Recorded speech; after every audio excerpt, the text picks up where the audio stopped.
గుర్రంకొండ మండలం పీలేరు కాన్స్టిట్యూషన్ నుండి వచ్చినాను సార్. నేను పూల వెంకటరమణ నా పేరు, retired high school head master.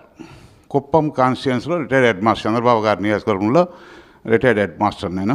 తర్వాత ఈరోజు మన పార్టీ మీద అభిమానంతో నేను పవన్ కళ్యాణ్ గారికి నా ఒక నెల పెన్షన్ 61,116 డీడీ తీసుకొచ్చి పవన్ కళ్యాణ్ గారికి ఇవ్వడం జరిగింది. కానీ సారు, మీ జేబులో ₹1 ఉందా? మీరు ఎందుకు పెన్షన్ నాకు అంతా ఒక నెల అంతా ఇచ్చేస్తే మీరేం కావాలా? కాబట్టి ₹1 జేబులో ఉంటే చూడండి. నేను ₹1 లేని దానికి ₹10 వచ్చింది. జేబులో తీస్తే ₹10 మాత్రం తీసుకొని డీడీ వెనక్కి ఇచ్చేసినారు సారు. రాష్ట్రాన్ని కూడా ఒక కుటుంబంగా చూసే పరిస్థితి నాకు అనిపించింది అప్పుడు. కాబట్టి ఇలాంటి వ్యక్తి మన రాష్ట్రానికి పెద్ద మనిషిగా ఉంటే రాష్ట్రం ఎంతో ముందుకు వస్తుందని నేను అనుకుంటున్నాను సార్.